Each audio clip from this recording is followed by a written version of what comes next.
அண்மை செய்தியை பார்த்துக் கொண்டிருக்கிறோம். கரூர் வெண்ணெய்மலை பாலசுப்ரமணிய சுவாமி கோவிலுக்கு சொந்தமான நிலத்தில் உள்ள ஆக்கிரமிப்புகளை அகற்றுவது தொடர்பான வழக்கில் நீதிமன்ற உத்தரவை நிறைவேற்றாத அலுவலர்கள் மீது நீதிமன்ற அவமதிப்பு நடவடிக்கை கோரி உயர்நீதிமன்ற மதுரை அமர்வில் மனுவானது தாக்கல் செய்யப்பட்டிருக்கிறது. இந்த வழக்கு தொடர்பான விரிவான தகவல்களை செய்தியாளர் சந்திரன் வழங்க கேட்போம். சந்திரன், தகவல்கள்.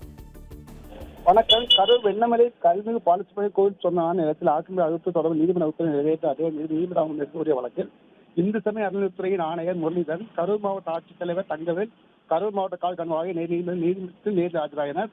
வழக்கில் விசாரணை செய்து நீதிமன்றம் உரிய உத்தரவு பிறப்பிக்கின்றன. ஆனால் இது எதையும் அதிகாரம் நிறைவேற்றுவதில்லை.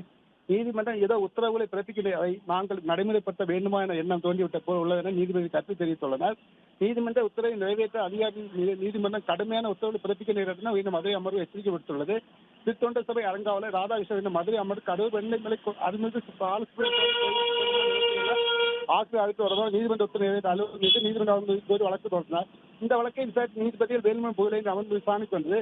அப்பொழுது கோவில் நில ஆக்கிரமிப்பு அகற்ற உத்தரவிட்டும் பல ஆண்டுகளை ஏன் நடவடிக்கை எடுக்கவில்லை என விளக்கம் அளிக்காமல் உயர்நீதிமன்ற அமர்வு உத்தரவுப்படி இந்து சமய அறநிலையத்துறை ஆணையர் முரளிதரன், கரூர் மாவட்ட ஆட்சித்தலைவர் தங்கவேல் நேரில் ஆஜராயினர்.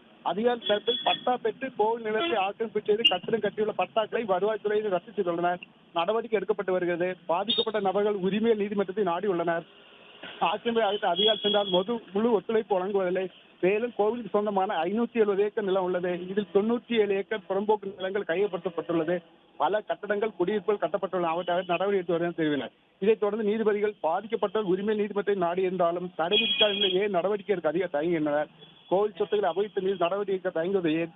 நீதிமன்ற அவமதிப்பு நடவடிக்கை கூடிய வழக்கில் உயர்நீதிமன்ற உத்தரவையே நிறைவேற்றவில்லை என விளக்கம் அளிக்க கரூர் மாவட்ட ஆட்சியர் உள்ளிட்டோர் நேரில் ஆஜர் கூறியதற்கு நாங்கள் மகிழ்ச்சி அடையவில்லை.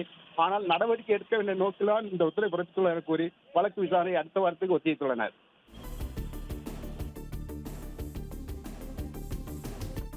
நன்றி சந்திரன், விரிவான தகவல்கள். பிளே ஸ்டோர் மற்றும் ஆப் ஸ்டோரில் இருந்து பாலிமர் செயலியை QR கோடு மூலம் பதிவிறக்கம் செய்யுங்கள். செய்திகளை உடனுக்குடன் பெறுங்கள்.